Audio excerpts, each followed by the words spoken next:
All right, let's talk about this big news, man. The Daily Mail reports FBI deep state team of 80 people regularly handed Twitter lists of people to ban, including actor Billy Baldwin and satire accounts. New trove of Musk's Twitter files reveal. Matt Taibbi posted a new trove of Twitter documents on Friday. They show emails from FBI officials requesting bans on Twitter users. How dare they go after Billy Baldwin? That's the most shocking thing of all. So here's one of the emails. It's from FBI.gov. Twitter folks, please see below list of Twitter accounts which we believe are violating your terms of service by disseminating false information about the time, place, or manner of the upcoming election. Let us know if you decide to take any action against these accounts based on our tipper to you. Also, let us know if we need to issue a preservation letter, as we intend to serve legal process for these accounts. Thanks for your consideration. There's something that I found really interesting in this latest release, and it was that Matt Taibbi goes on to say he had an FBI agent reach out to him who told him that most companies deal with stuff like this with the FBI, but they're adversarial. He said T-Mobile is absolutely adversarial. The FBI agent said that when they send a request to T-Mobile and get it wrong, T-Mobile employees leak the communications, causing problems for the FBI. That's the way to do it. I like me these T-Mobile people. You know, there you go. Push back on this stuff. But look at what we got here. I mean, this is amazing. Some of these emails are just straight up like, thank you for your patience as our team assess I'm sorry, that's from Twitter. Some of these emails, like one of them was just like, please see these accounts that need to be removed. And then it's like, okay. Then they come back and they're basically like, yep, we did what you asked. Thanks, boss. This is the current state of our elections.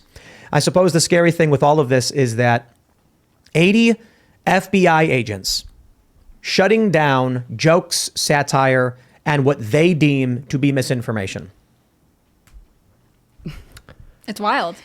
At the same time, that how many other things were they missing because they had this many FBI agents looking at jokes and satire on Twitter? All of the child trafficking. Exactly. All of it that's staying on the platform. We've got a crisis happening at the border. Well, and they weren't missing that. They chose not to do anything about it. They prioritized the satire over content that was dangerous to children. Well, they did a little bit more than that. Let's be honest here with the activities of the FBI for 30 years when victims were coming to them. They were just, ignoring it. But there was 13-year-old children coming to Twitter being like, hey, there's an adult video of me here on this platform.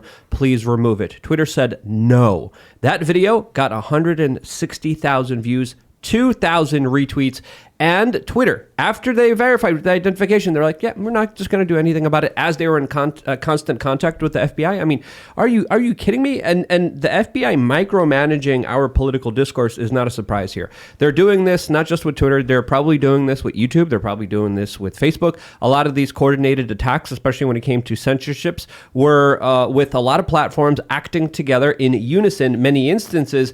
And for years, I've been screaming, these are not private platforms. There was always a debate a couple years ago saying they could do what they want. They're a private organization. This is what capitalism is all about. And I was screaming off the top of my head, no, this is not capitalism. This is the government essentially creating a KGB-like political purge on the line, destroying political speech here, orchestrated by top levels of people within the government. This has nothing to do with private entities. This is your tax dollars being used to censor your speech, your humor, your comedy. And who would have thought the FBI doesn't have a sense of humor? Huh? Yeah, and I think, you said it, and I think it's so true. People so often say, well, I mean, we already knew that this was going on, so what's the big deal?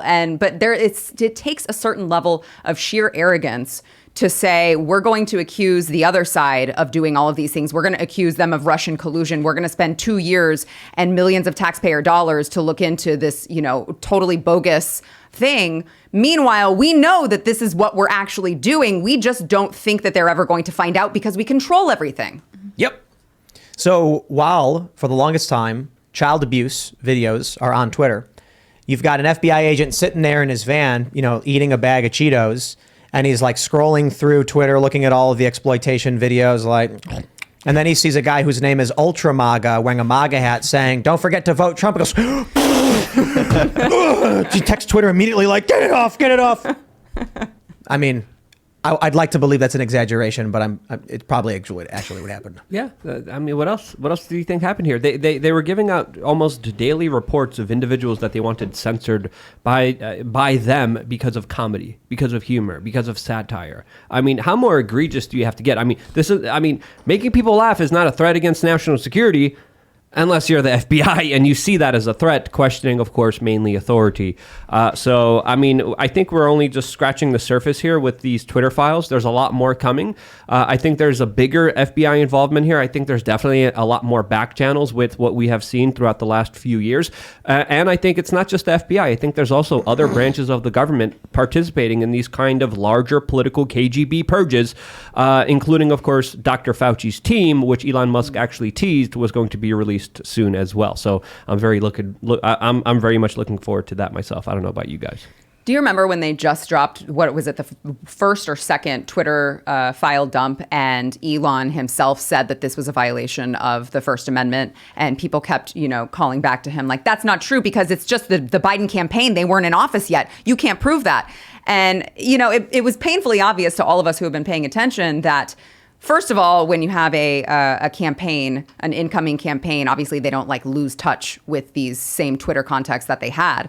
But, secondly, Elon has seen behind the curtain, right? He's seen it all. So, of course, he's going to know more than what they've dumped. You had to expect that he was going to come forward with confirmation of active government, collusion. Right. I mean, didn't Katie Hobbs, wasn't there an email from the Katie Hobbs campaign who was in office saying, can you take this down? Well, yes, but their argument was, well, that doesn't count because it was just a campaign. They weren't actually part of the government yet. Well, what is the argument now? Because that seemed to be... But Katie Hobbs wasn't. Oh, I know. And now all of a sudden they're silent. Yeah, it doesn't make any sense.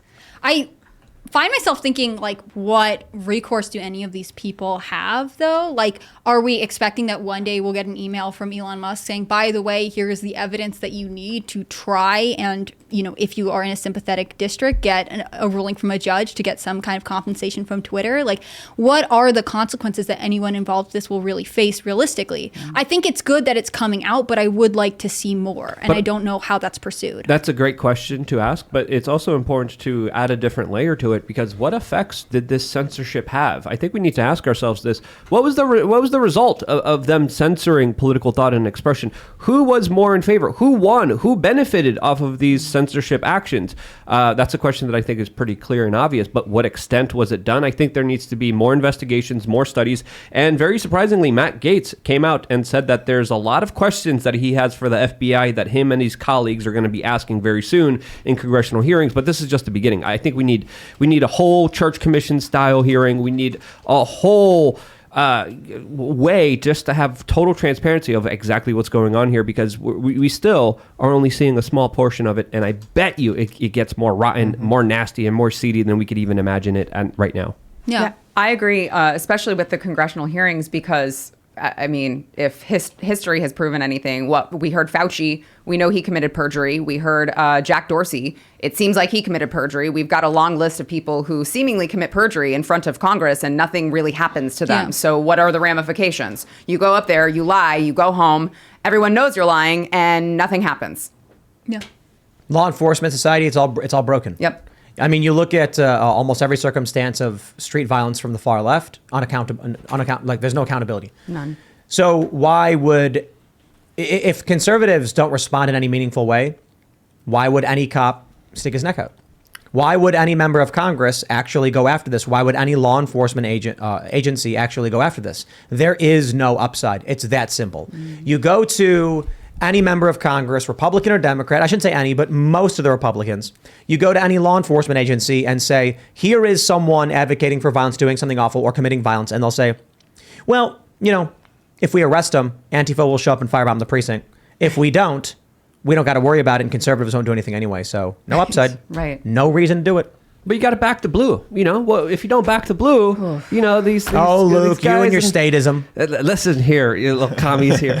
Someone made a very interesting comment in the chat room right now. He says, you should look at rules for radicals, because one of the tactics there is to ridicule your opponents as being one of the most effective ways to kind of use humor against your enemies. So I think this is one reason why the FBI was going after humor and comedy so much, because they know how effective it is. Because when we look at at our modern political landscape, politics is everywhere. A lot of people are sick of politics, but if you could crack a joke, if you can make people laugh, you can make them think. And I think this is why we have seen the weaponization of the Jon Stewart show. We saw how popular it was, and we saw similar kind of forms of entertainment being formed by that, probably with state participation. And I think this is something that we shouldn't, because some people are going to say, oh, it's just comedians, don't worry about it. No, this had a big effect, I think, on our society, more than we could expect, especially with the chilling effect, stopping other comedians from saying that spicy joke or making that spicy comment that stopped the discourse from progressing in our society. Thanks for watching this clip from the Timcast IRL podcast. Hang out with us live Monday through Friday at 8 p.m.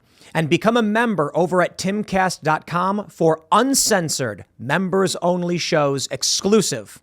Thanks for hanging out, and we'll see you all next time.